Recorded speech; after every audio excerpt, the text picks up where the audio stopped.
Hey guys, thanks for joining us. We are here for a special signing with Images Julio Anta. He's signing our copies of Home.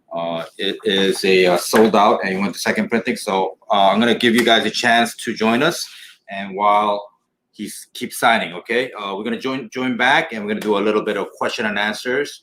So welcome. And Darius, I see you there. All right, so yeah, we'll give you guys a chance to join us. All right, let me just cross these out.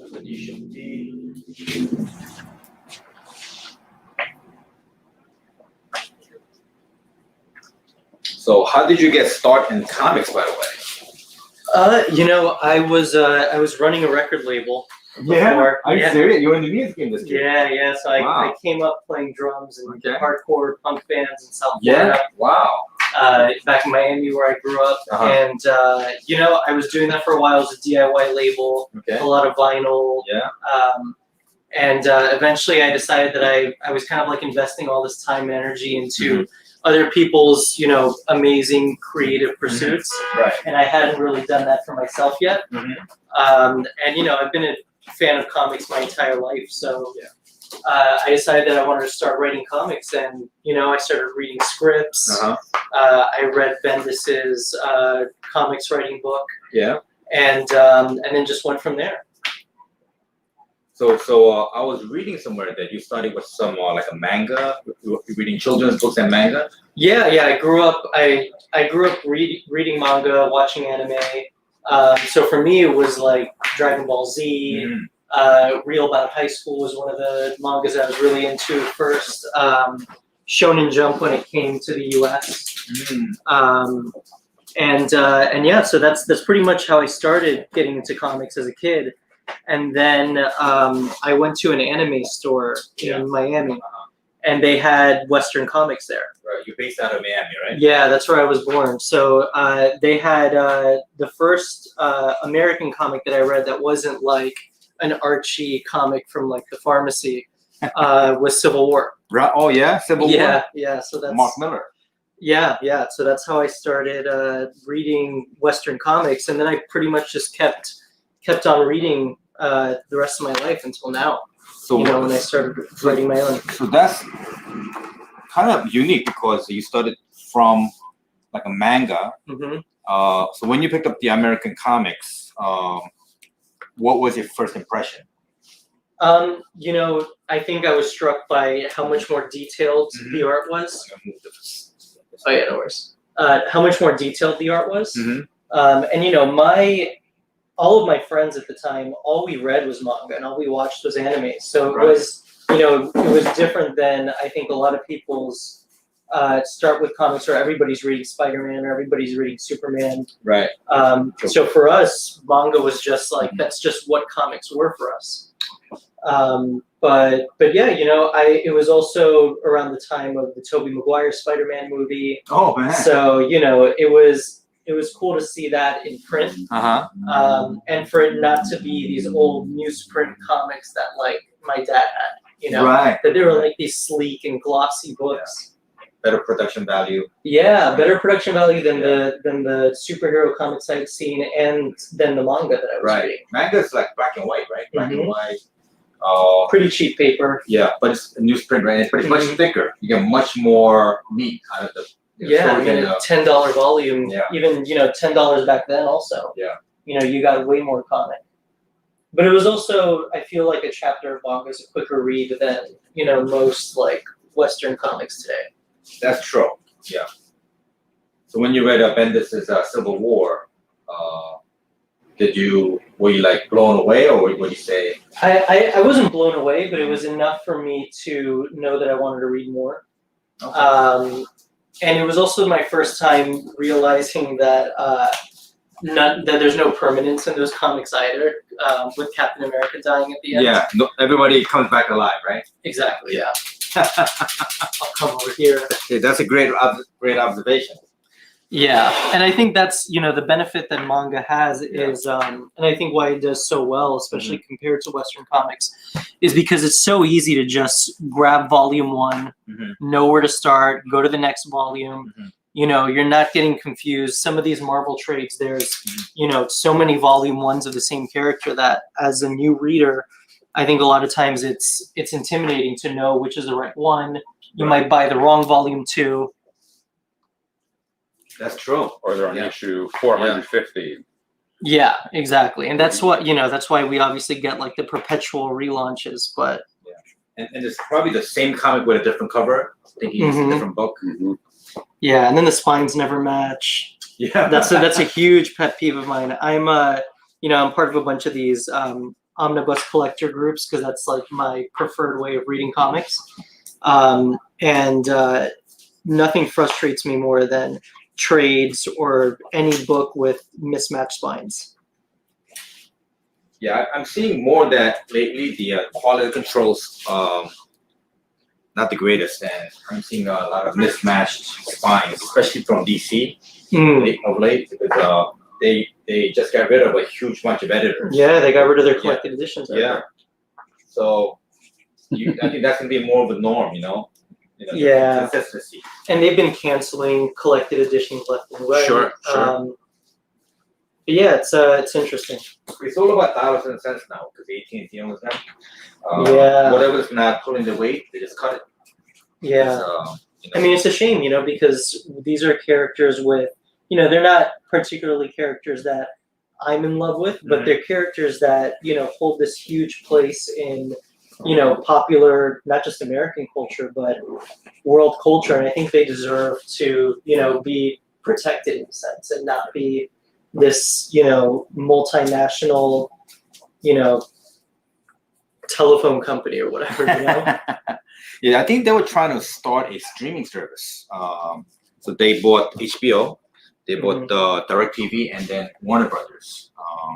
And it just blew up in their faces because, none of them were making money, and they had, I think, something like I heard something like $15 billion in debt. I could be wrong. You have to fact check me on that. But the debt was so large, and they have to make interest payments, and they couldn't. Yeah. So they had to, cut everybody's salary. Yeah. Cut the employees. Yeah, yeah. So anybody that's making a decent pay because of the experience, they lost the job. So they replaced them by somebody inexperienced or less experienced would have to pay. So you're getting the result now. Yeah. It's just subpar, quality product. So how does one make the transition from a punk rock drummer to becoming a acclaimed comic book writer? Sure. That's very kind acclaimed. Oh, it is acclaimed. I mean, people are just Second print. I mean, yeah. Your first time he hit a home run. Yeah. I think I got really great advice from Ed Brisson, the writer. Oh wow! Which was to start small. Not to start with like your 50 issue dream of a comic. And that's why I started with those mini comics that we were talking about earlier. Gotcha. And that was a way for me to hone my craft a little more. Get my name out there a little bit with free mini comics that I was just posting online. Right. And then also show publishers once I did decide to go and pitch them this book that I could follow through, even if they were just 10-page mini comics, Sort of like your resume or calling card. Yeah, or like a band putting out singles. That's kind of the way that I viewed it. Like before you put out your album, you put out singles. Right. You put out demos. Absolutely. So that's what that was for me. But I think also it's about, writing about something that you're passionate about, that you want to see out there. I think we need, black for this, for the for me. Yeah, yellow. Yeah. Black, and let me try this one. Cool. It's like it's fresh. That's not bad. Cool. But yeah, Home is a book that, if this book existed, I wouldn't be writing it. It's everything that I write are things that I'd like to see and that I'd like to read. Yeah. And they're things that, Home, for example, is a book about a young boy and his mother who are the victims of family separation. Right. And that's something that, I'm really passionate about and that really rocked me when it happened. And really the idea for writing Home is why I kind of learned to write comics. This was kind of my end game. I wanted to write this book, and if this book is all I ever got to do, then that would have been enough, So it was just a lot of trial and error, learning how to script a story, write a story in general. Right. And then eventually, I found the creative team. And we put together a pitch that was, obviously on the level for a publisher like Image. So you put the package together, you put the team together, and then pitch to Image. Yeah, every publisher is different. I've learned this now, that some publishers want you to pitch as just a writer, just a document that lays out everything that's going to happen in the book, and they'll worry about finding an artist. But with Image, it's so creator driven that they want you to come with the full package already. So I found Anna Weischek, the artist, the interior artist. Right. And then I found Brian Valenza, the colorist. Okay. And Hassan, the letterer. And we, I wrote up a sample script. And it's essentially the first 8 pages of the first issue. And we put together those pages, and we put together a pitch and sent it to Image. And we were lucky that they even looked at it in the first place. You mail it to them? No, so I think with most industries, obviously, like it's everything's a combination of like who you know. Sure. And I got really lucky that I was at New York Comic Con 2019. Yeah. Last one that we got. Right. And I had this pitch, and I was kind of going around to all these publishers, all of the main creator-owned publishers that anybody can imagine, and just trying to find the editors. I was like on Google Images, looking up the editors and trying to match it to like the face there, and I did that with all these publishers, and some of them were really nice, and thanks. Some of them were really nice, and heard me out, some random guy going up to their booth and pitching them. A lot of them thought it was, important work, but it was too political. Right. Some of them were just like, oh, cool, email me and, I'll read it and we'll go from there. Okay. And then I never heard back from them. But one of the editors I pitched was one of the imprints at Image. And was it Skybound? Top Cow. Top Cow. Oh. Yeah. So I think most people, like this obviously isn't a book that fits with Top Cow, but I was I was kind of just going out and talking to everybody. But the editor there, she really loved the book. Yeah. And she knew that it wasn't the right fit, but she wanted to see this book come out. Right. So she got me in touch with Eric Stevenson at Image. Nice.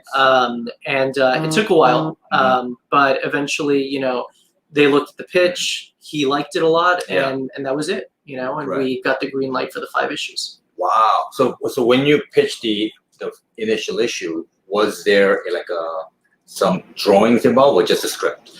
So it was the first 8 pages of Home number 1. Wow.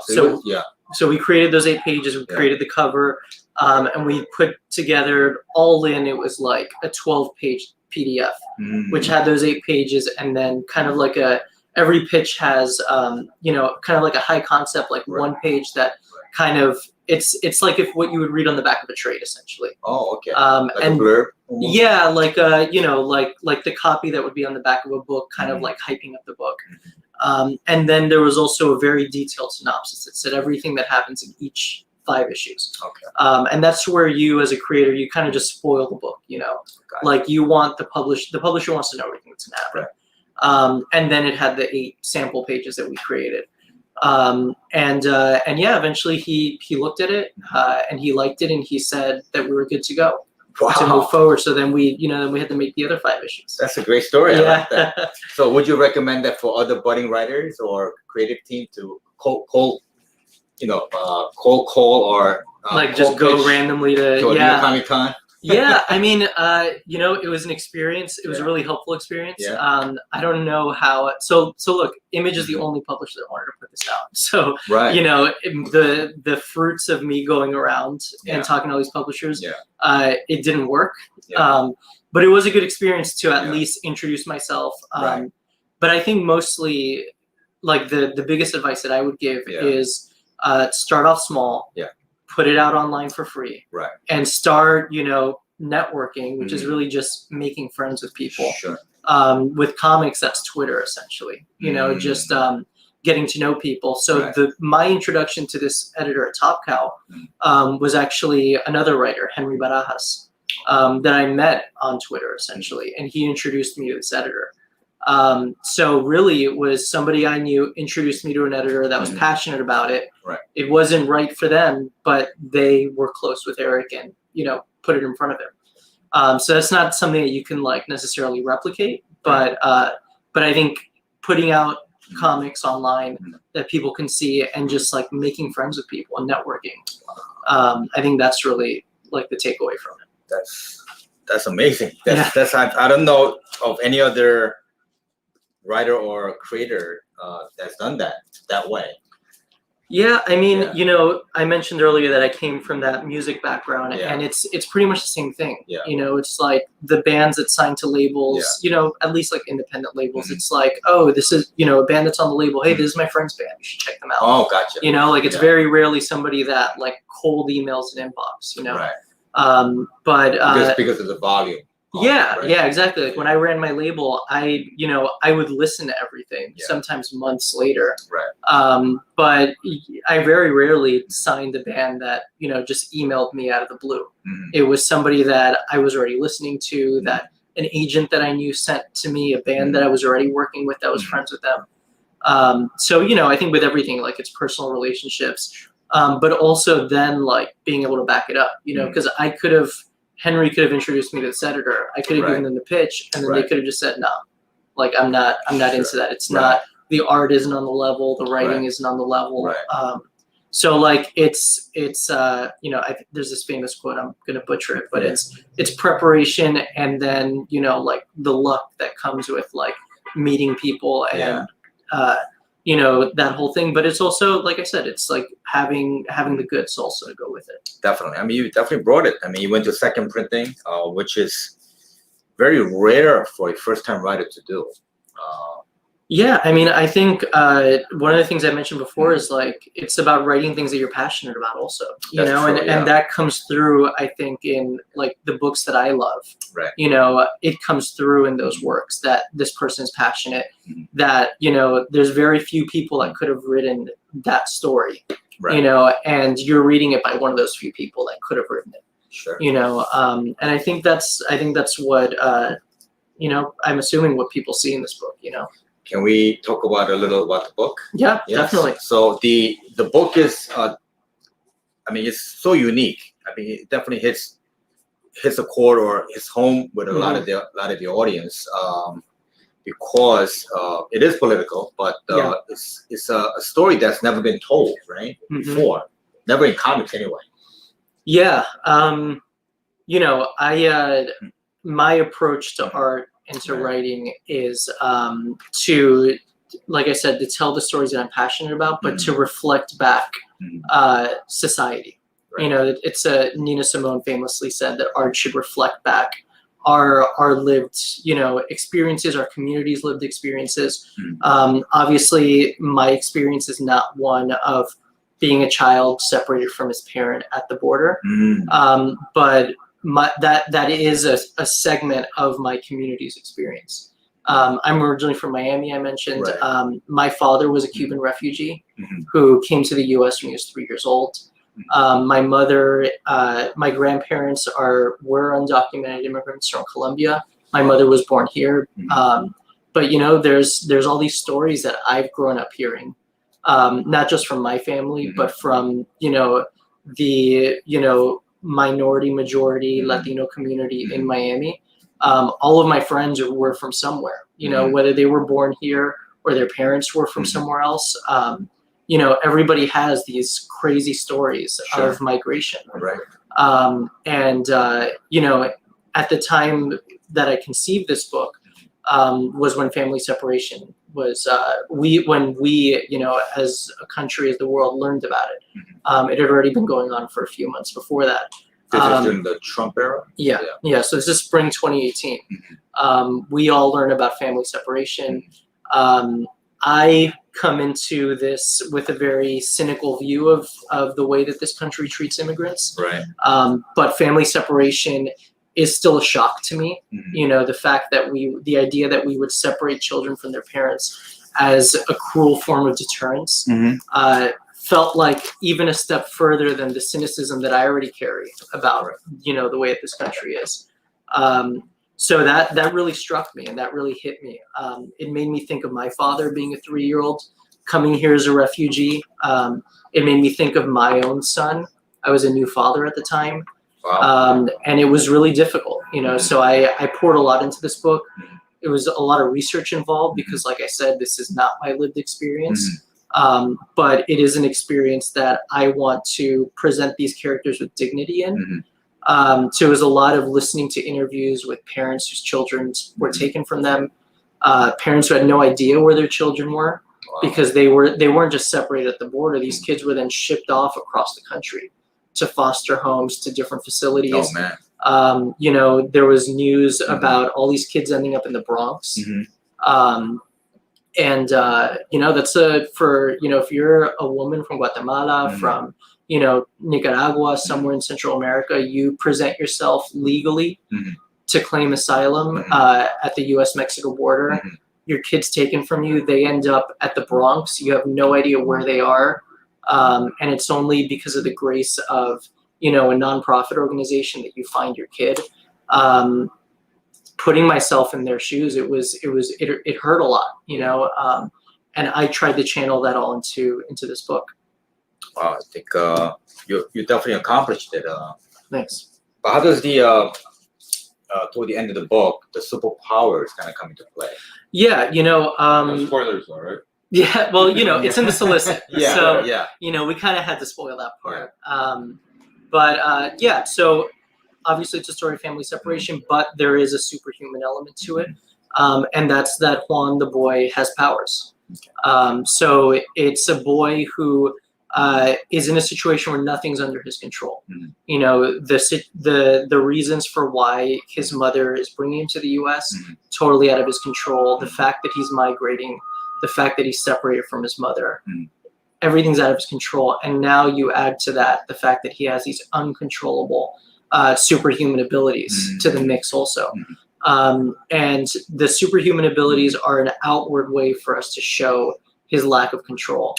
And all those complicated feelings that come with it. But you know, I wanted to, like I said, I've been reading direct market comics for, you know, most of my life at this point. Ever since I went to that store and found Civil War. Yeah. So from Civil War #1 to now, I've been reading direct market comics. Can we name that store? Yeah, it doesn't exist anymore, but it was called Anime Hurricane. Okay. Right across the street from FIU, Florida International University. You know, it's funny, that store, they were like an old school anime store that did fan subs on VHS. Yeah. That's how I started. Oh yeah? Yeah. Nice. Yeah, it was a guy in '92. Nice. Yeah, it was a guy named Miami Mike. I've Googled it, and there's people like, who's Miami Mike? Yeah. And he was the guy who owned Anime Hurricane. But yeah, so he sounds like a wrestler, doesn't he? Yeah. Wrestling name. Yeah, right? With the hurricane and everything. Yeah. But yeah, so since then to now, I've been reading direct market comics, and even though there is a rich history of, you know, Superman being this immigrant story, and a rich history of politics in comics, I'd never seen a comic that I saw myself reflected back in. Right. You know, we have people like Miles Morales, who is an Afro-Latino. That's not me, but it was still, I thought, important representation. It's a character that I love. Sure. There's America Chavez, but still, like, Kenya. There's Boricua, yeah. But still, I never saw a story that was, Superman kind of plays with the immigration story, but in a supernatural way with Right. coming, being an alien from Right. immigrating from another planet, essentially. I've never seen a comic personally, not to say that they don't exist, where it shows, an actual grounded story. But I wanted to speak to the direct market with this book. So to do that, I thought that superhuman element would bring in more readers to kind of have that conversation that I wanted to have with this book. Wow. Could we take some questions from let's do the online? Actually, we have a super fan right here. He's such a fan. He had to come here. Mike, can you come around? So we have Michael Sartowski making a first appearance in our auction or online. First appearance. This is what Michael Yeah. Sartowski looks like in person. Unmasked too. Unmasked, but he's gonna ask the first question. Oh no, go ahead. No. People have been asking You questions. sure? Yeah, Okay. yeah, So yeah. I'm gonna. All right, guys. Too much pressure. I just love how you said that Superman is an immigrant story, because my parents are immigrants. So I love telling people Superman. Most Americans will tell it's American superhero, Yeah. and they don't completely remember that he's an immigrant or discount that Yeah. immigrant part of it. Yeah. Yeah. Hey, Amy, how are you? Her name is Gier. Okay. Jeremy. Yes, Jeremy is a big fan. He's from YouTube, and Cool. he is, I believe, very young. I met him a couple of days ago looking for your book. Oh, So awesome. he's very young. Came in with his brother. Thanks, Jeremy. Yeah, he's 11 years old, but he told me he read your book 11 times. Whoa. So he might have a question for you. Nate had a question about how does it feel to be a Latino in the industry? Okay. Obviously we have Latino creators in comics, but I think when you look at, forget about comics for a second, media in general, we are the most underrepresented group in all of media. When you think about the amount of actors that we see on screen, the amount of authors that we see in books, I think in comics as well. So what I was saying before about not seeing myself in comics, there's a lot of people doing great work to try to change that. And I feel honored to join in that fight and in that legacy, I guess, of Latino creators. But there's a lot of work to do. There's not enough of us in media in general. When you think about the percentage of media that we consume. So it's interesting. I was really lucky that Image said yes to this when essentially every other publisher said no. So I think at the end of the day, we need people, allies in certain industries, people like Eric Stevenson at Image, to essentially say yeah, we're going to put out your book. We believe in what you're doing. And we're going to give you a shot, because that's really, unless we build these companies from the ground up ourselves, that's really the only way this is going to happen, and it doesn't get bigger than Image when it comes to creator-owned books. So I have a question from Jeremy. He's 11 years old. He's asking, when is the next issue coming out? Next Wednesday. So there you go. You only have to wait a week, less than a week. You had a lot of questions about how much signed copies are. The signed copies, they'll be, the second printing will be cover price. The first printing, we don't know yet, but the second printing will be cover price. And let's see, any other questions? Darius had a question. How was your transition from music to writing?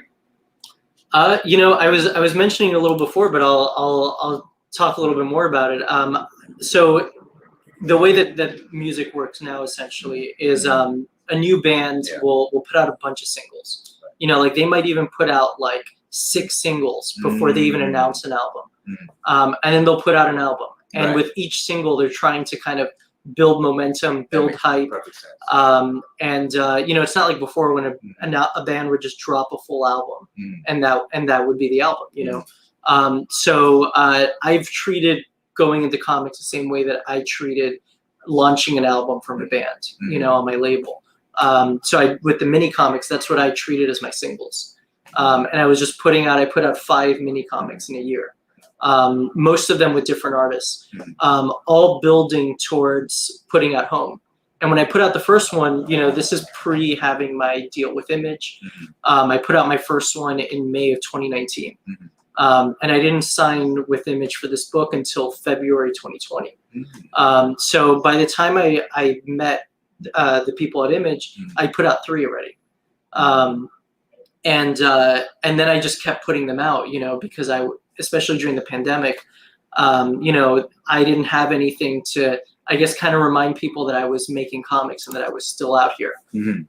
So the transition it's definitely a transition, but I've been using kind of like the same principles that I used with the record label with my comics career, or launching it at least.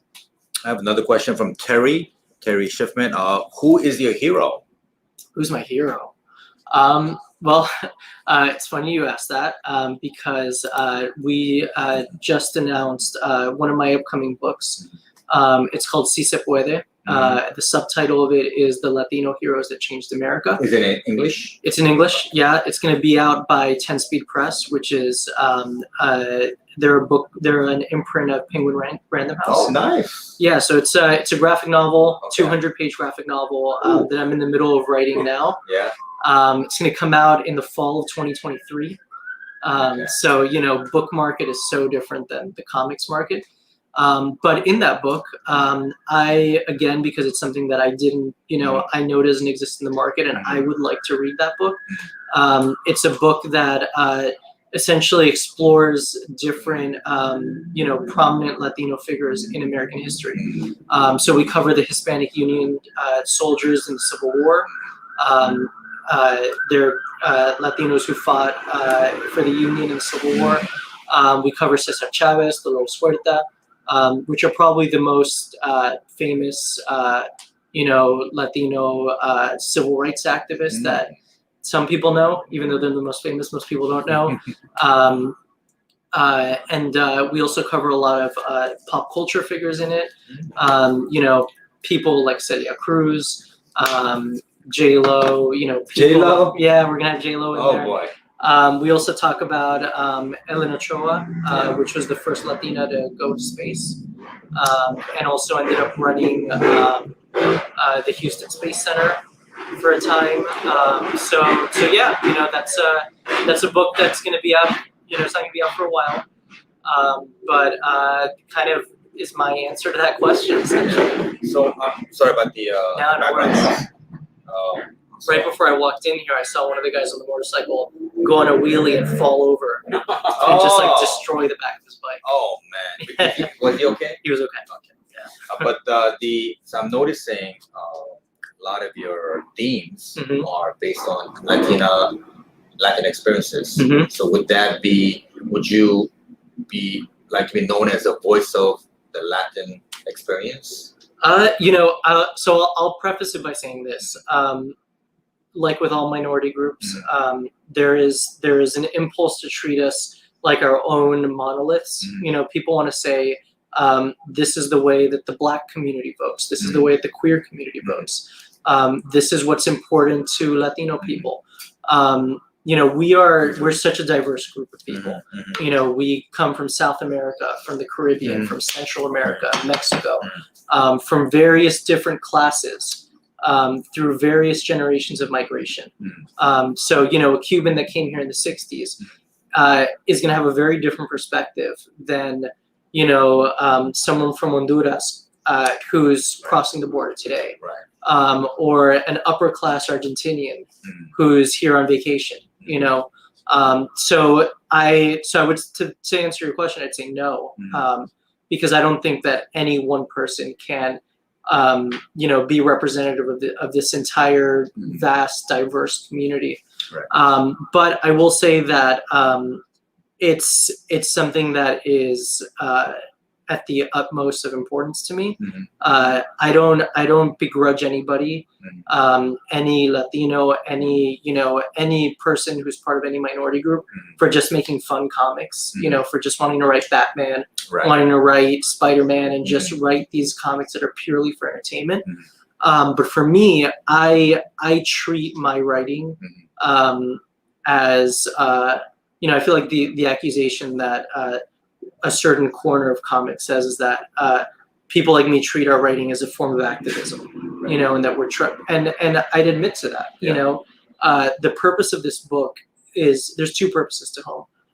One, for people like me to see ourselves in it, to contribute to this ongoing dialogue about representation. And the other one is to hopefully, make people aware of the cruelty that was being perpetrated during family separation, continues to be perpetrated in different ways. And for somebody who maybe wasn't paying attention at the time, who maybe, thought, oh, this doesn't affect me, I have other things to worry about, things that actually do affect me. To hopefully connect to some of these people and maybe change their mind. That's the most, idealistic version of this. I know that most people who read this book are going to come from a similar perspective that I do, because those whose minds I would like to change probably read the solicit and or watched the YouTube video and aren't interested in it. But part of this is a form of trying to make my voice heard, make the voice of other Latinos heard, and try to contribute to this conversation about representation. So, it's a very touchy subject, the separation. I don't even know if there is a solution. What would you think would be the solution, or would there be alternatives to what they're doing now? So if you're asking like what I would do now after family separation has happened, like what would I do now once? I think all of these families deserve a form of reparations. And that doesn't necessarily mean dollars. That means we did a horrible thing to you. We did an illegal thing to you, because claiming asylum is legal. Whether or not your asylum request is granted, that's another conversation. But coming to this country and asking for asylum is not illegal. And these people were treated worse than criminals. So I think that these families, these children, they deserve to be invited back here if they even want to come, because the trauma that we've inflicted in these people, we'll never even be able to quantify it. Pediatricians say that the trauma that these children have been inflicted is similar to PTSD, a soldier coming back from war. Absolutely. So for me, it's a different question about like how would you have handled the situation. But now that we're at this point that we are today, I think all of these people deserve to be welcomed here, if they even want to come, and be given legal status, because what we did to them is something that I don't know how this country could ever repay the suffering that we put these people through.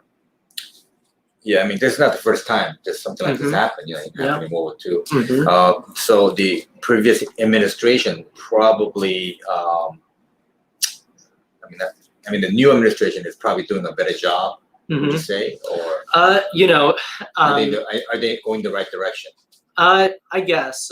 So I would, like with most of the quotes I've mentioned, I'm going to butcher this one. But Malcolm X famously said that if you put a knife in my back and you take it out 2 inches, that's not solving the problem. Taking the knife out doesn't even solve the problem. It's making reparations. It's changing the situation and making amends that solves the problem. So yeah, the Biden administration is not as bad, as cruel, as wicked as the Trump administration was. But it's not something that I am ready to congratulate them on. I think that what we were seeing about a month ago at the border was at best people in over their heads and not knowing what they're doing. At worst, a form of trying to deter people from coming to the border. I think it's probably somewhere in between. But there are certain things that we can't control, right, as a country. This country has gone into Latin America, done all sorts of things in the past that is we're now reaping, the migration of it. And we can't control how many people show up at the border. We can't control the situations that are happening in those countries completely, even though they are they are in one form or another the byproduct of our intervention in these countries. But what we can do is do the best that we can when these situations arise, right? So we know that there are seasonal migration patterns where people come during certain parts of the year because it's easier to travel during those parts. And that's partially what was happening. But we also know that we're in the middle of a pandemic, and that even in pre-pandemic times, these facilities were way too filled up. And there's all sorts of things that we can do to, move people into different situations that wasn't happening. It seems like that's what's happening now. But, like I said, I'm not prepared to, congratulate or celebrate the Biden administration. I think we are in a better place now because this administration doesn't seem to be coming from a place of, just like sheer hatred of immigrants, the way that the previous administration did. But, that doesn't necessarily mean that they're welcoming and that they're treating people with the dignity that they deserve. Okay, let's see if there's any more questions. Mike, you have any questions? You had Nay and Ernan agreeing with you that all Latinos have different stories. Yes, we're all Latinos, but we all have different unique stories. Yeah, definitely. So Jeremy, 11 years old, said the book is really good. He would give it 5 stars. Jeremy, Jeremy, how many times have you read the book again? I think what I loved about it, it really humanizes the story when you see it and you connect with the characters and you hear about it on the news. But now when you're seeing it in front of you and you the mother and the daughter. I was going to ask you if you have kids because the connection and the feeling. I told Hank I almost teared up at the end of it. Yeah, it doesn't happen. Rarely happens when I read a comic, but you really feel for them. That's at the end of the day, any like screenwriter, writing book will tell you that character-driven stories are the best stories. If we think about what our favorite movies are, it's usually not the plot. It's usually these characters that we fall in love with, So for me, approaching this book as, like I mentioned, sort of a form of activism, I knew that I needed these characters to connect with people, and like to your point, we watch the news, we see terms like, an invasion, a surge, hordes of immigrants. Kids in cages. Yeah, and we see these images and, it dehumanizes people. All we see are, these seemingly faceless people showing up in a quote unquote surge. And really, if if I put most people at the border and they had a conversation with individual people, they'd probably say, "Oh my God, like of course, come in," and the news isn't, at least mainstream news that we consume is not really good at humanizing these kinds of stories and these kinds of people. So that's what I attempted to do with this book. I wanted to, when you read the book, you'll see it's not, we don't mention Trump in it. Right. We don't talk about the politics. We don't talk about any of that. We have these 2 characters, and we show the way that these characters are affected by the politics that do take place. But they are the people that we talk about the least. We don't really talk about individual people the way that we should. So it's through their eyes we see. It's their story. Yeah, definitely. So Jeremy said he read it 10 to 20 times. Also, I don't think I've read it that many times. Yeah. So you beat the writer. Yeah.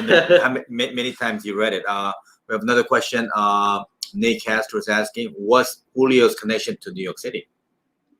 So I moved here 10 years ago.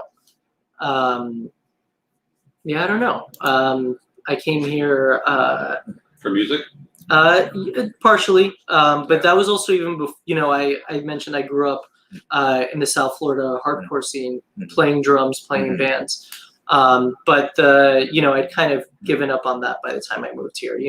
I feel like you get to a certain age and you realize that like you're not as good as you need to be by then to make something out of it. And then shortly after I moved here is when I started the record label. But yeah. Are you still in the music industry? No, I mean, you know, a lot of my friends, that's, you know, like that's where I know my friends from. So, you know, I'm still connected to that world, Right. but I shut down the record label when I decided to pursue comics. Oh wow. Because I just couldn't, you know, Yeah. I couldn't have a full-time job, run a record label, Sure. and pursue comics. Right. You need to But focus. yeah, and you know, from the moment that I had the idea for Home, that's kind of been my sole focus, you know, and I've taken, you know, some turns to do the mini comics and everything. But Home is what I was working towards that entire time. So Jeremy said he likes how it is called the icebox. You know, everything in the book, obviously the story of these two characters is fictional.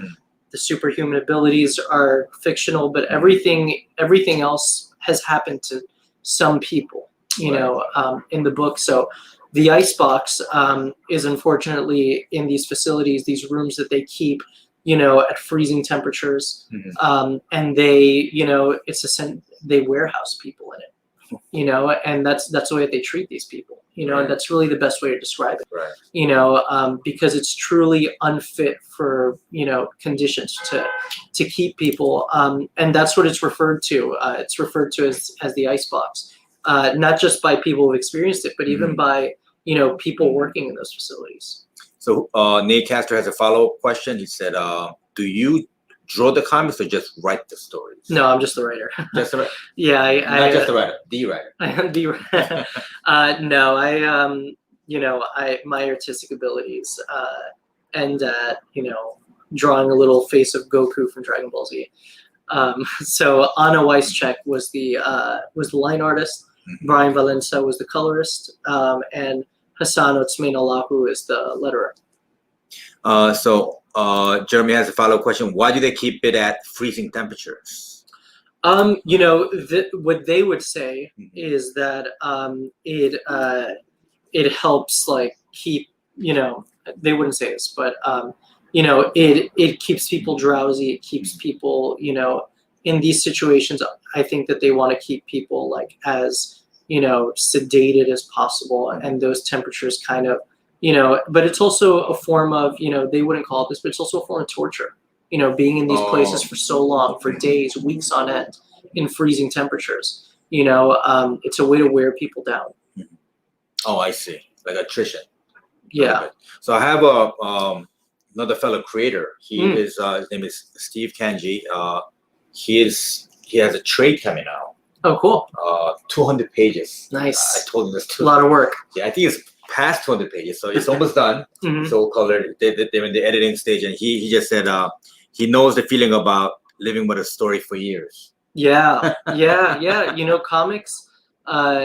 I mean, I think it's obvious that comics take a lot of work because, you know, there's art, there's coloring, there's letters, there's writing. But man, I don't think most people realize how long these books take sometimes. Sure. You know, I, as a new creator, I came up with the idea in summer or fall of 2018. I found Anna in November of 2018, and then we didn't land Image until February 2020, and the first issue didn't come out until April 2021.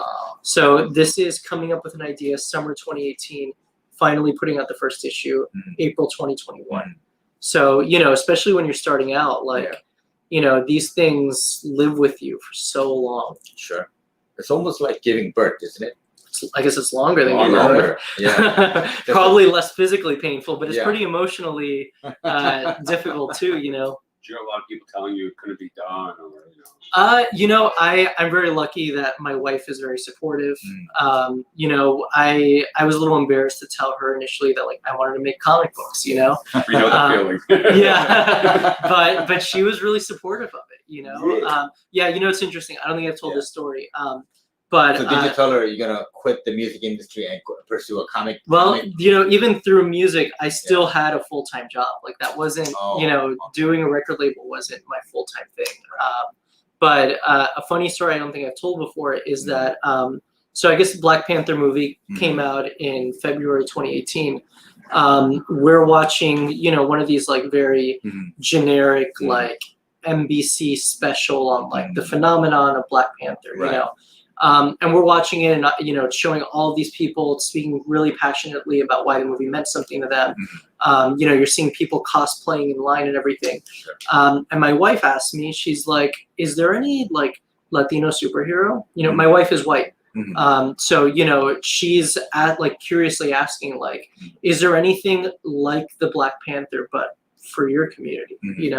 And I had to stop and think, and the only thing I can think of are the two characters I mentioned already, which is Miles and America Chavez.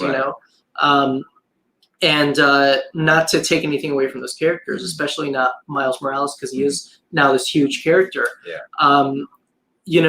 In comics, the only way that I've seen myself is in really stereotypical portrayals. The Ghost Rider, the Latino Ghost Rider, talking, very like a cholo, and seeing criminals, and really that's the way that I see myself in all media, and my honest answer was no, I mentioned Miles and America Chavez.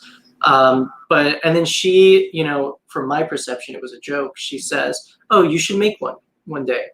And I laughed it off, didn't even think about it. So she inceptioned you. Yeah. How many years ago was that? Well, that was February 2018, and then I did have the idea for Home.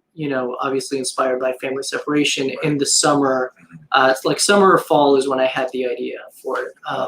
So even though it did feel like I did, feel nervous telling her, like, "Hey, I want to make a comic book." Yeah. She was like, "Oh yeah, like I told you to do that, back in February." And I didn't take it seriously, but I've been really lucky to have, for her to be supportive. And it's been a long journey to get to this point, and now I'm lucky that Home is out now. I have other books in the works, other books that are coming out. So yeah, Would you like to see this on the small screen or big screen? I think you're writing it like almost like a film script, right? Like a treatment. So yeah, like I would Cinematic. Yeah, I know there's a big, this is always like every 6 months, this is a big argument on comics Twitter, about like how you shouldn't make comics just to, like as storyboards for a movie, this was not made with that intention at all. No. It was made to be a comic, specifically to speak to the direct market, because that's the audience that I wanted to speak to. But I can say, I can't say much, but there is, we are Talking to people. we're talking to people about TV. Okay, great. Wow. Does Image, like if they publish it, do they get a cut or do you own all the rights? No, that's the great thing about Image. Yeah. And that was like part of like from their inception what they wanted to do, and that's that they are true creator owned. They don't take, they publish the book. They take a flat fee for every issue. But then you get everything else after printing costs. The creative team keeps everything, keeps all rights. So no, like they don't, they obviously benefit from, if this ever does make it into being a TV show, they'll benefit from that because people will buy the trades and they get a percentage of trades. So Invincible being a huge thing, that's a lot of money in Image's pocket. Right. Even though they're taking a very small percentage of those trade sales. That's a huge thing for them. But there's all sorts of, most companies that call themselves creator owned, they're not actually creator owned. They take 50% of your Sure. Intellectual property. Sort of like a record company. Yeah. So I mean, going to the segue, what are the parallels between the comic book industry and the music industry? Because you have a unique perspective of being in both. Yeah. I think the DIY mentality, for better or for worse, do it yourself.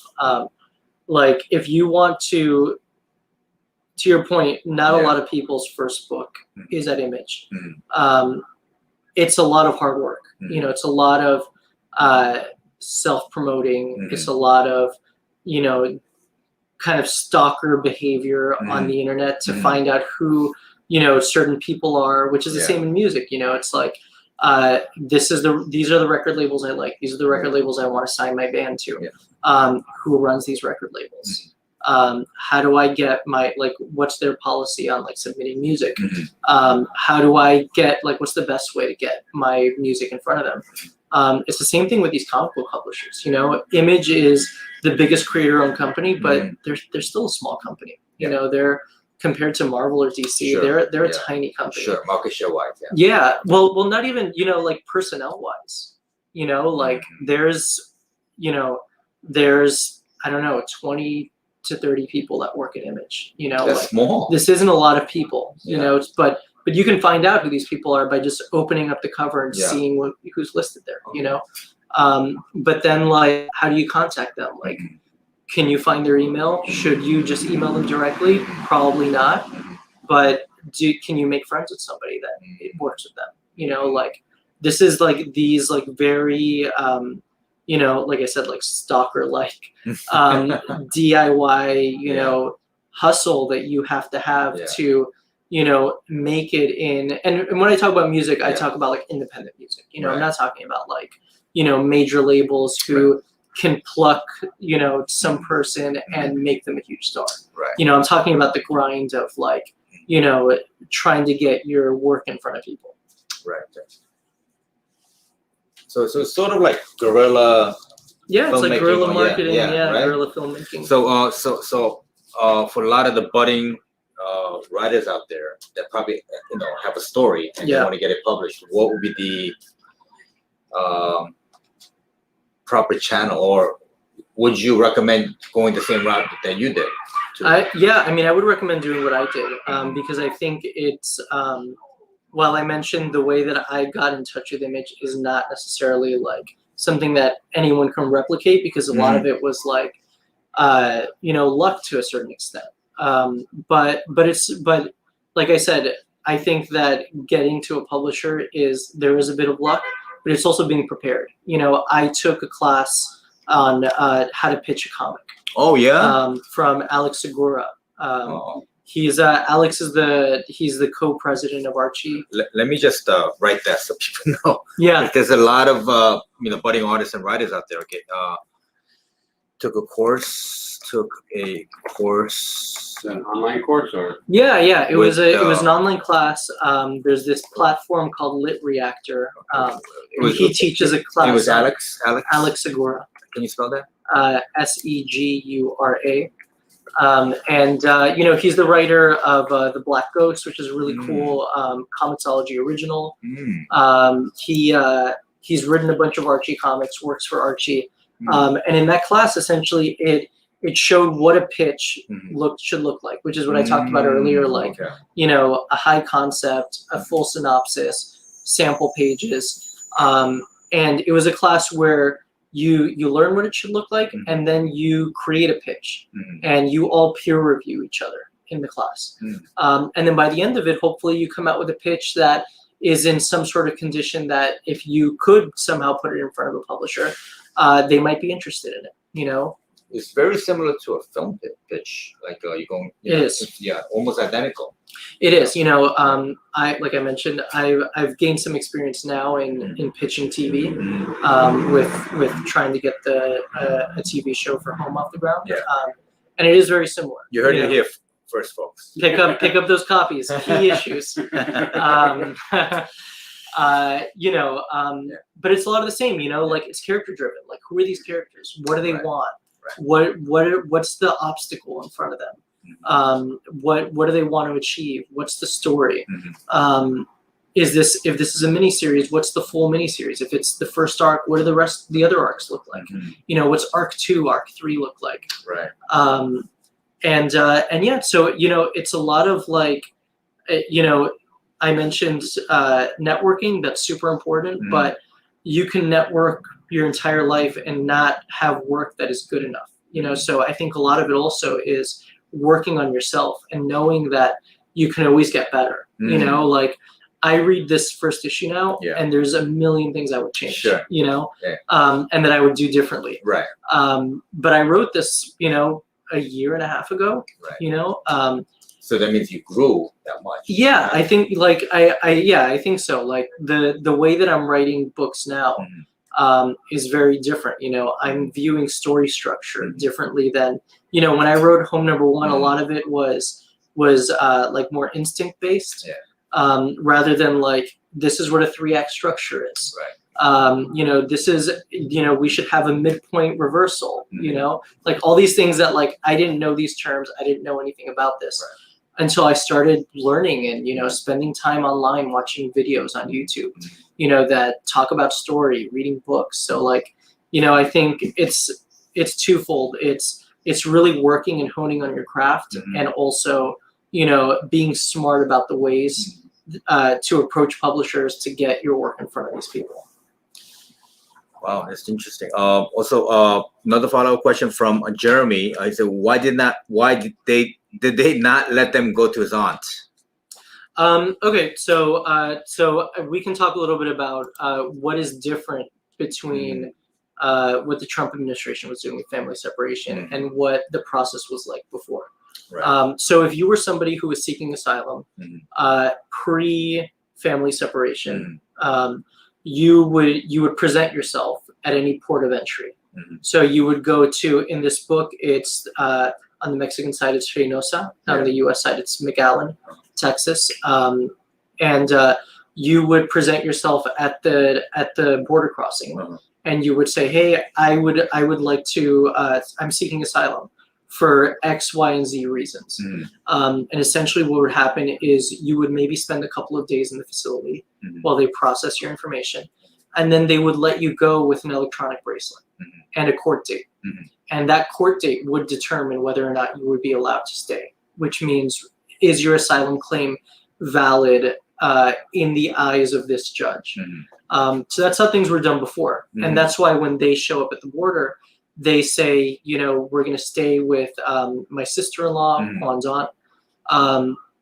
And, you know, she's going to get me a job. You know, we're going to send them to school. The process to get a court date sometimes takes years. So, you know, she was kind of presenting herself as, we have a whole plan. We're all set up. You know, we're not going to be a burden to, you know, to the state or whatever. And normally pre-family separation, that's what would have happened. They would have been released with an electronic bracelet and a date to present themselves for a judge to determine, you know, their future essentially. But with family separation, that changed. And the reason is that because the immigration, a lot of these immigration laws are very executive branch driven, and a lot of them are just driven by executive orders. And Trump essentially used a law that was put in place by the Obama administration, wasn't used by the Obama administration, but it did allow you to separate children from their parents. And they used that to separate children from their parents. And essentially, the idea was that they would then wait their court date separated, which, as we know, could take years. Because of all of the pushback, Trump eventually reversed that order. But by then, the damage was done. You know, parents were deported while their children were still in the country, in the U.S. It was so unorganized, where to this day, we still have hundreds of kids who haven't been reunited with their parents. What was is there a number of families that were affected by the family separation? So the official number off the top of my head was a few thousand. We continue to learn more and more that it was much more than that. When the news broke, it seemed like that policy had started a couple of weeks ago, in the spring when the news came out. We have since found out that that policy was piloted at a specific port of entry months earlier. Oh, wow. So during the Trump administration? Yes, yes. So spring 2018 is when it officially started, but months earlier in 2017, which is the Trump administration, is when it was piloted at another border station. Do we have a number of families that were reunited? So it was a few thousand that were separated. At this point, there's, last I saw, about 500 families that haven't been reunited. So if I'm So just about 75% got reunited. yeah. 500 kids without their parents. Yeah. Yeah, who to this day we still don't know where their families are, and that's something that the Biden administration does seem to be working to reunite these families, which honestly is the least that we can do. Sure.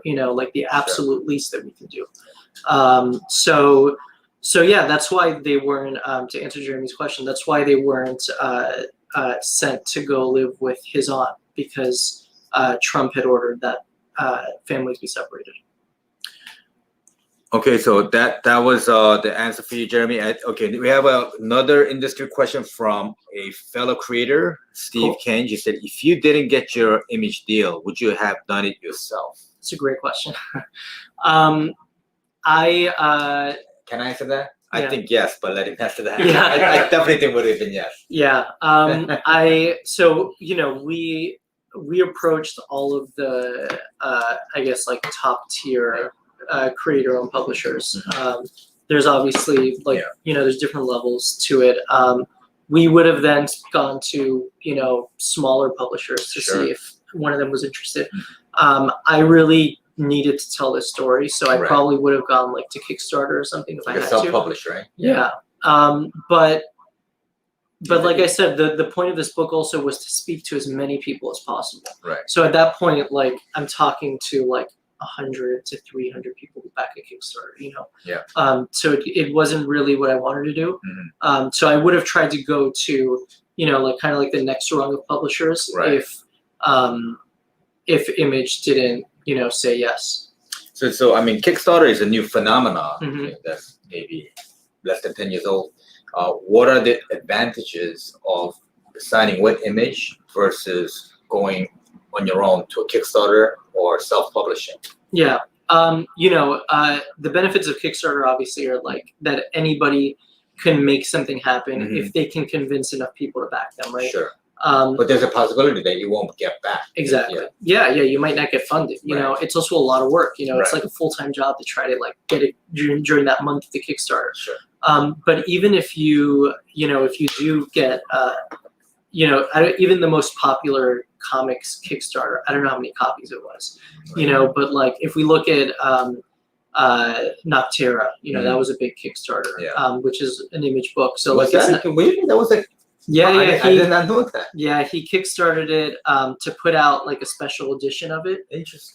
That Tony would, Daniel, right? Tony Daniel. And I confused the Snyders. Snyder. Yeah, Scott Snyder. Scott Snyder. I was afraid I was going to say Wow. the Justice League Snyder. Yeah. So they I get they confused all the they time. did like a hardcover edition of the book. That was like the inked pages, the uncolored ink pages on one side, and the script on the other side. Nice. So like there's still the possibility to do a Kickstarter and still get published. But they use that as a way to like raise money to start. He started his own imprint. And to like do something special to put into people's hands. But even that, like I don't know how many backers he had, but it's nothing compared to the amount of copies that Image was able to put into stores. Sure. Well, the price point is different. Yeah, like that's most people who do like a single issue, it's like a $10 single issue. But it's also because you're investing into that person, right?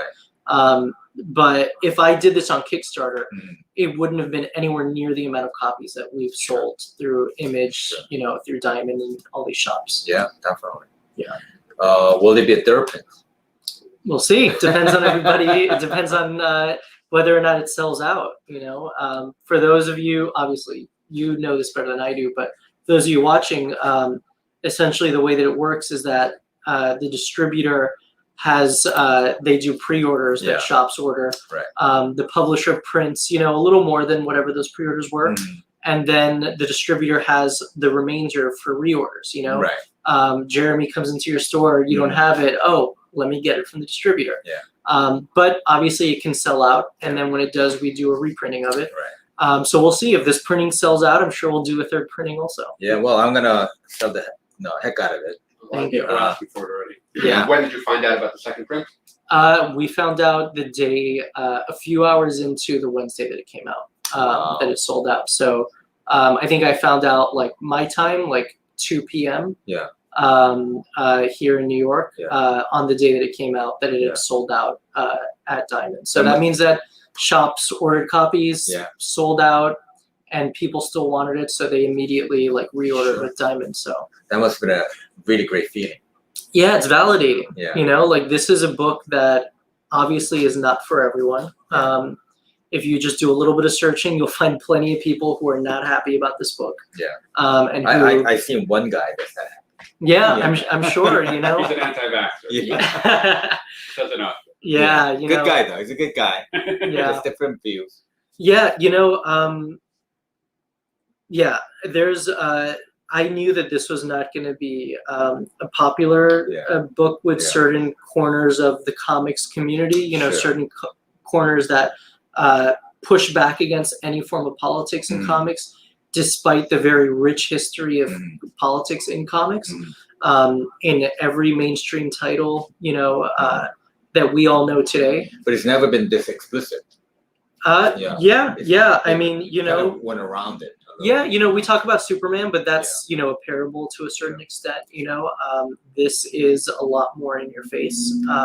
So I knew that there would be people that would, because of their politics, you know, I personally wouldn't, I can understand that a lot of people call this a political book. In the world that we live in today, it is a political book. From my perspective, it should not be a political book. Right. You know, yeah, it's historical, but also if your perspective is that it's okay to separate children from their parents, you know, that's not a valid perspective. That's not a moral perspective. And it's, That's not a debate that any of us should be having. and I mean, honestly, I think it's very un-American. Yeah. And I think the whole country were shocked, and we felt kind of ashamed that something like that happened. I mean, Yeah. it's a, you know, I mean, it's going to be in the history books forever, and it'll Mhm. be something similar to what happened to the Japanese during Mhm. World War II. Yeah. But yeah, I think nobody was proud that that happened, and to allow it to happen. You know? Yeah, and you know, nobody should be, but unfortunately, there are people that were proud of that happening. I'm you sure. know, there are people I'm sure. that, you know, that's exactly why they voted for who they voted Yeah. for. Well, you know? that was part of his campaign promise. From the very beginning, Yeah. one of the first things Yeah. that he said was that he called Mexicans rapists and criminals and drug dealers. And some of them are good people, he said. But you know, But he hired everybody to work in his. Oh, yeah, look, I'm- Mar-a-Lago and his yeah, hotels. I'm from Miami, Yeah. and in Doral, that's where he has one of his. He bought the country club there, and that's, you know, he spent a lot of time there while he was president. Sure. And most of the people that are there are Latino. Of course, You know? absolutely. Yeah. So, and he also has a history of hiring undocumented workers. Yeah. Um, Well, his wife is also. his wife's her, you know, her history, you know, whether her immigration status was legal or not, that's a very valid Right. debate. Sure. But you know what, at the end of the day, I don't care about that, you Right. know, whether she was undocumented or not. Right. I don't care about that. We all know it's a fact that undocumented immigrants are less likely to commit crimes than American-born people. Like that's just a fact. Is And that a real statistic? yeah, that's a real statistic. You can look it up. And we know that this country would not exist without undocumented labor. Well, they did all the work that we don't want to do. Which is a lot now. Yeah. Like picking fruit, Mhm. right? Construction. Yeah. You know, Migrant work. Yeah. definitely. So, you know, this country owes a lot to, owes everything to immigrants. Owes a lot to It's a country of immigrants.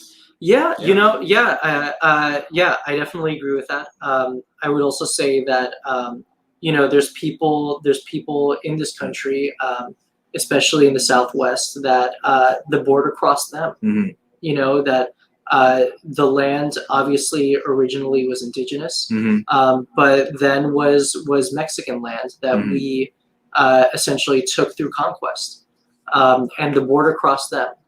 And there's obviously a long history of treating immigrants poorly in this country. But to your point, I think a lot of us were just shocked when we heard about family separation, and also to your point about Japanese internment, we shouldn't be shocked because this country has a history of that. No, definitely. I mean, now it's really coming to surface. It was kind of swept underneath.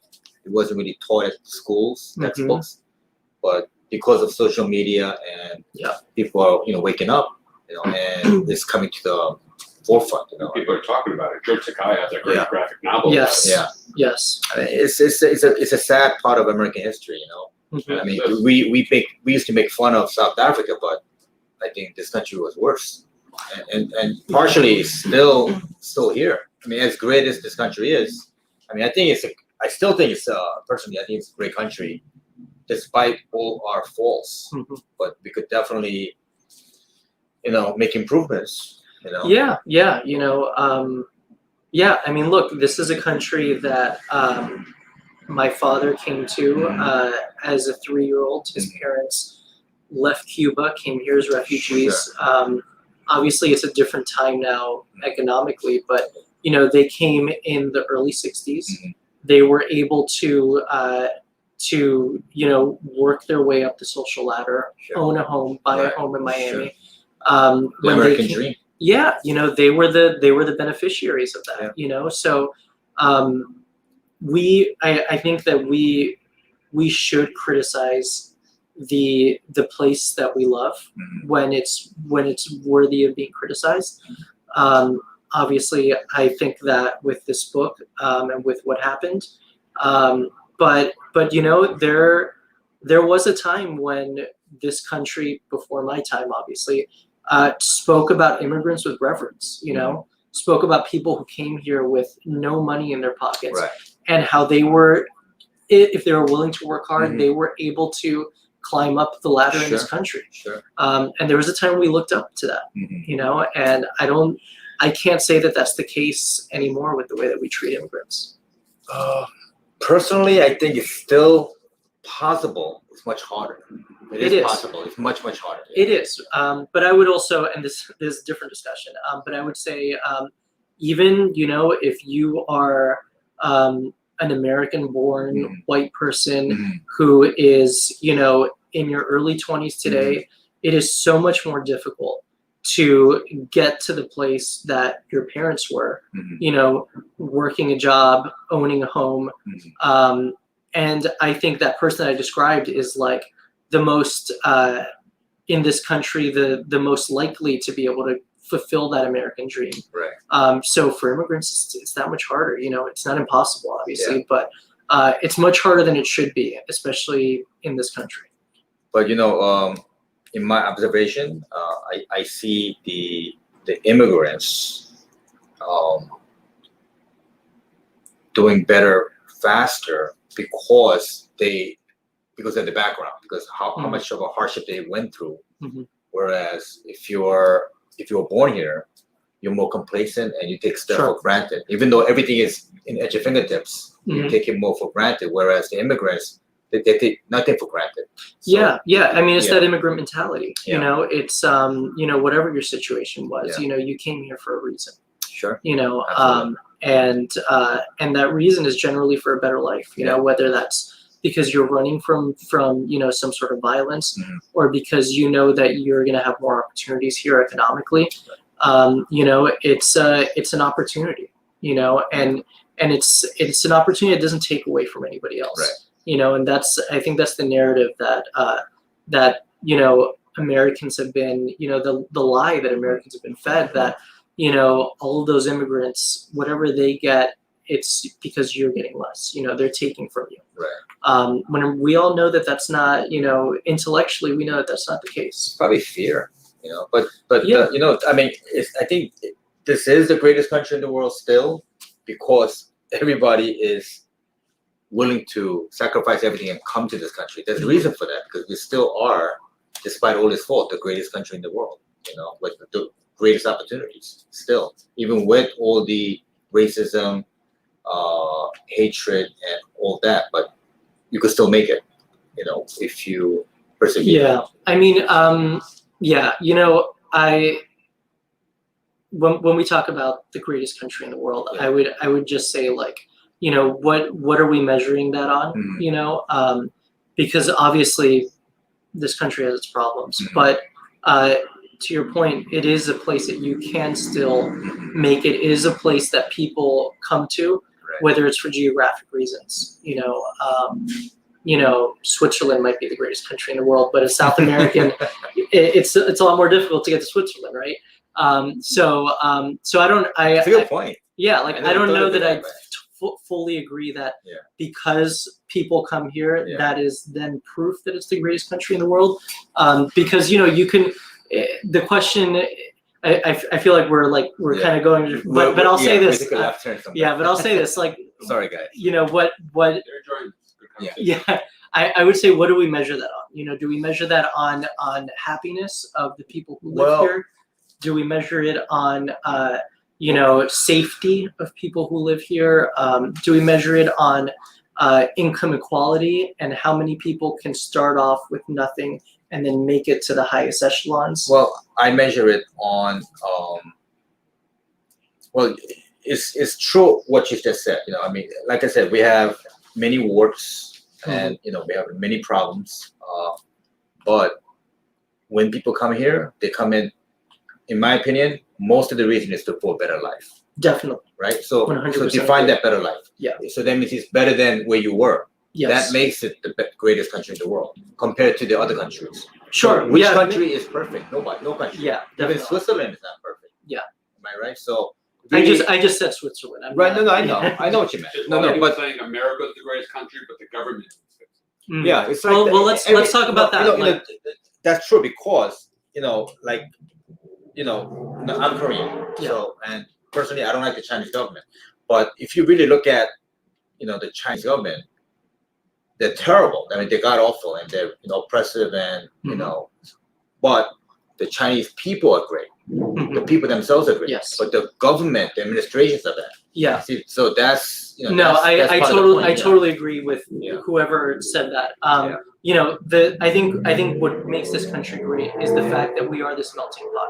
Right. We are this place from people, you know, coming from all over the world. Yeah. You know, and I think at its best, this country is the country that allowed my, you know, 3-year-old father who was a refugee Sure. to come here with his parents and build a life that he can be successful in, and that now me, their grandchild, can be here and make a little comic book. Absolutely. You know, and have their voices heard. yeah, exactly. So, you know, without getting into, you know, ranking countries or Yeah, anything, yeah. I totally agree with that. Yeah. There, regardless of whether Trump is president, Biden is the president, Right. I think there are systematic things that this country needs fixing, because I think that we as this diverse American people, that I think are mostly good people, I think that we do deserve better than what,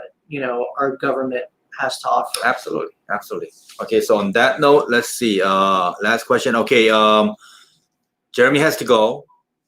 Thank you for your support, He will, Jeremy. he will be here tomorrow. I hope you buy that signed copy. Thank you so much. He might be just as big a fan as Michael Chatowski here. All right, so let's see. Next win, okay. Did you find it important that this story be told and in writing, that, you know, generations from now, people will know the story and hopefully not repeat it? Yeah, I mean, look, I'm not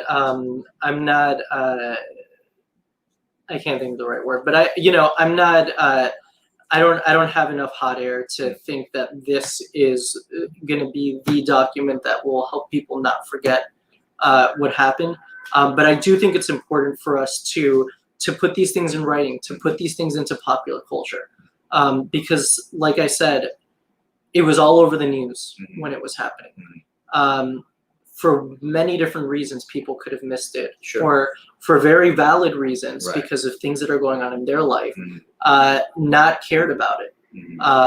This is my attempt to show people why it matters, why it's important, and why we can't repeat it. George Takei's book, They Called Us Enemy, I think that is something that will be remembered, that will be a document. that people will read as a historical document and as a way that makes it accessible to people. You know, so that is part of my hope for this book. I know that this is obviously a fictional story about true events, so it's not, you know, a historical record. But I hope it can be the entry point for a lot of people to open their eyes to these issues and open their eyes to the way that this country treats some immigrants and the ways that it could be better. There's another writer, very talented writer, Afram, just came on. He's actually in the beginning stages. He just, very talented writer, by the way. He just started to write his story. I read the script. Cool. Brilliant. One of the best things I read. And he's starting on that journey that you were on. Awesome. 3 years ago. Yeah. What encouragement or what advice can you give him? You know, I would say no from the jump, and this isn't a discouragement. This is just, you know, just so you know what you're in for. It's hard, you know, and that shouldn't be discouragement. Right. That should just be for you to know how it is. But now you know what to work against. You know, I would say, like I said earlier, focus on your craft. You know, focus on learning how to tell a story.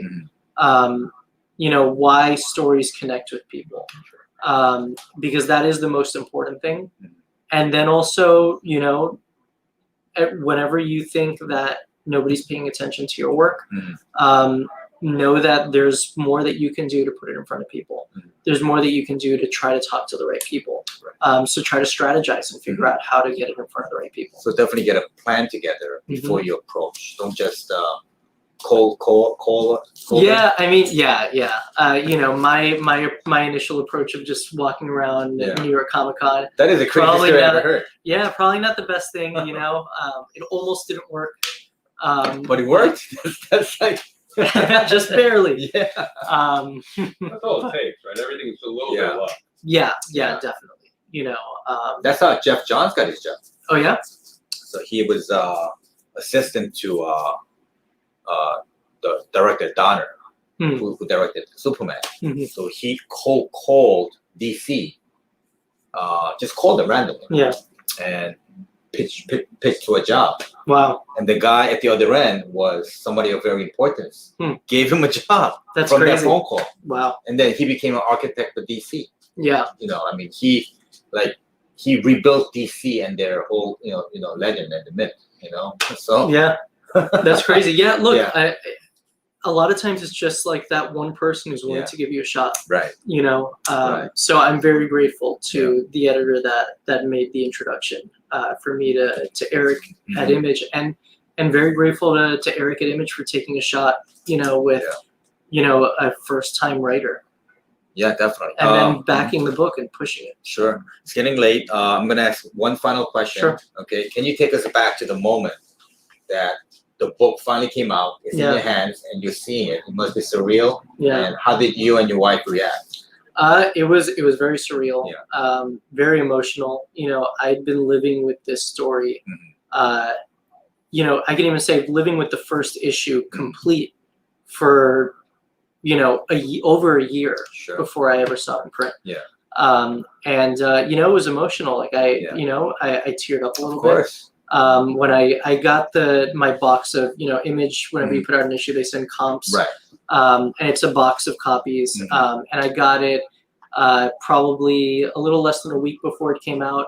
And it was, you know, it was a wild experience to, you know, even though I've done all these mini comics, like I've never printed any of them. Right. This was the first like time that I saw something that I made like physical. Right. You know, and in print. So it was really surreal. You know, it was also around the time that reviews were starting to come out. Sure. I was already starting to see the positive reception. Yeah. So, you know, it was acclaimed. Acclaimed. So it kind of just added to that, you know, added to that excitement. Because, you know, that's press, that's, you know, people in the industry reading it. But then to hear real, you know, comic book readers who are just going to the shop and paying their money to read it. And getting messages from people talking about, you know, how it meant something to them, how it made them feel things. people who cried while reading it. You Sure. know, that was really emotional for me too. You know, so I feel like there's been all of these kind of like steps. You know, like first it was sending it to creators that I respect and getting and you know hearing from them that they really liked it, they thought it was good. Then it was seeing reviews. Then it was getting it in print, and then hearing from real readers. So the whole process has been, you know, surreal and emotional, really. Yeah, I mean, as a retailer, I'm very impressed because of when we spoke, when we just met, and you told me you lived in the Upper West Side. Mm-hmm. I was very impressed by that. The reason is when you first called the store and I wasn't here, and we spoke again, I just assumed you were in the neighborhood. I just thought you were like 2 blocks away, and just happened to walk in. He told me, "Here's in my neighborhood. You stop by." That's what I thought. Yeah. And then when you told me, wait a second, you come from, you came all the way from Upper West Side. That's I'm very impressed that your dedication and your willingness to promote the book. Yeah, well, that's you know that's part of this. You know, like we may be in a pandemic. We may like you know I can't go and do like real signings. But I really believe in this book. I really respect the fact that Image believes in the book. And you know put money behind it. You know, so for me, I want as many people as possible to read it. Part of that obviously is retailers. So you know, I went to every single shop in the city that would have special. Well, you know, you're the furthest I came for any shop. Definitely. Okay. Yeah, you're the furthest out I came. And yeah, you know, any shop that wanted me to sign copies, like, you know, I was ready to do that. And yeah, you know, it's that's part of the hustle of putting out a comic. Definitely, yeah. So on that note, we will end the signing and the event.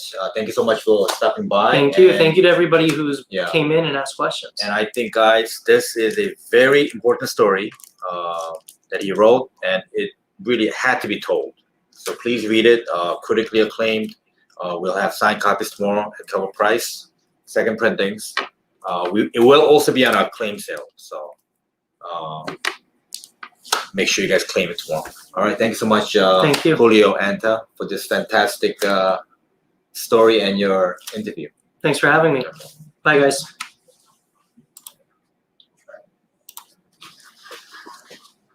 Wow, that was a